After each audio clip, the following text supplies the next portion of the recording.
Welcome to this explainer. Today, we're diving straight into the colossal scale and financial reality of India's premier defense shipyard. We're looking at a seriously fascinating entity here, one that perfectly marries deep historical roots with cutting-edge stealth technology and, honestly, just massive industrial output. Let's get right into it. When we talk about maritime defense, it's pretty easy to get completely lost in abstract strategy. But the reality? It is highly tangible. Just picture the sleek silhouette of a submarine surfacing in icy waters.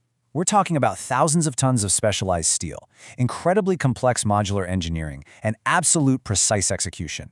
It literally represents the absolute apex of manufacturing capability. Enter Mazagon Dock Shipbuilders Limited, or as we'll call them, MDL. Operating directly under the Ministry of Defense, these guys aren't just your run-of-the-mill contractor. Their core mandate, to be the shipbuilder to the nation. It's all about forging hardcore maritime capability for national defense and economic advancement right out of their strategic yards in Mumbai and Nahava. To make sense of this behemoth, here is our roadmap for today. We'll hit four main areas. First, a legacy of nation building. Second, powering India's naval fleet. Third, infrastructure of a giant. And finally, financial strength and future. All right, let's jump right into Section 1, a legacy of nation building, covering over 2 centuries of maritime history. Look at this timeline, because the journey here is wild. Established all the way back in 1774, so we're talking over 2.5 centuries of legacy here. They earned their Mini Ratna 1 operational autonomy in 2006, and then notice that dramatic jump to June 2024, where MDL was conferred the elite Navratna status. They are actually the only government-owned shipyard in India to reach this level. It's a massive recognition of their operational excellence and financial soundness on a national level. Moving right along to Section 2, powering India's naval fleet, specifically looking at destroyers and submarines. So what is MDL's ultimate competitive edge? It's absolutely their duality. They are literally the only Indian shipyard producing both destroyers, like the mighty stealth destroyer Imphal, and conventional submarines, like the Cavalry class. Because they have 2 independent submarine assembly lines, they're outfitting the Indian Navy across the entire spectrum of naval warfare. We're talking from high above the waves to deep, deep below them. And their reputation? It's built on pure execution and a completely unmatched delivery track record. Just look at these metrics. 805 total vessels delivered since 1960, 30 warships, 8 submarines, and honestly, perhaps most impressively in an industry that is notoriously plagued by delays, they've delivered 4 destroyers ahead of schedule. Right now, they're constructing Nilgiri-class frigates and just keep rolling out those Cavalry-class submarines. Like I said, pure execution. Okay, let's pivot to Section 3, infrastructure of a giant, and look at the actual scale of production. You obviously don't build a destroyer in a standard factory. You need world-class, ISO-certified infrastructure to pull that off. To actually achieve those ahead-of-schedule deliveries we just talked about, MDL relies heavily on advanced modular construction. That means building massive sections of a ship entirely independently and then bringing them all together later. And as you can probably guess, that requires some highly specialized, massive equipment.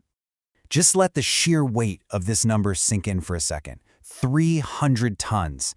That is the lifting capacity of their massive Goliath crane, which enables this modular construction beneath retractable roofs. Just try to imagine lifting 300 tons of fully outfitted steel. We're talking complete with piping, wiring, all the technical systems, and precisely slotting it into place on a ship's hull. It's wild. This specific heavy lift capability is exactly what lets MDL juggle multiple, highly complex projects all at the same time. And all of that heavy lifting feeds into an even more staggering operational scale. Get this, a total shipbuilding capacity of 417,600 deadweight tonnage. If you're not familiar, this figure represents the absolute maximum weight of the ships, including everything from cargo and fuel to fresh water, passengers, and the crew that the yard can safely accommodate and build. It is a massive, fully integrated digital design and production system operating right up to global standards. Which brings us to our final part, Section 4, Financial Strength and Future, where we'll analyze their order book. So how does all this infrastructure translate financially? Well, it turns into a colossal 299.18 billion rupee projected order book for the end of June 2025. The lion's share here, over 186 billion rupees, is strictly dedicated to warship building, while submarines command another 41 billion. And because these are incredibly complex, multi-year projects directly nominated by the Ministry of Defense, MDL essentially gets to enjoy highly predictable, rock-solid revenue visibility for years to come. Now, reading through their credit rating report highlights a really fascinating corporate dynamic. On one hand, they have a virtual market monopoly, but on the other, that's heavily balanced by strict government oversight. It's a pretty unique position to be in. Since they're the sole domestic producer of these specific destroyers and conventional submarines, any hiccup in their operations directly impacts national security. Because of that, the government of India wields significant influence. I mean, any single capital expenditure over 10,000 million rupees requires direct MOD approval, and their performance is audited relentlessly. So yes, it's a monopoly, for sure, but a tightly regulated one serving a completely critical sovereign function. To wrap up this explainer, I want to leave you with a final thought on how this corporate behemoth is actively shaping the geopolitical waters of tomorrow.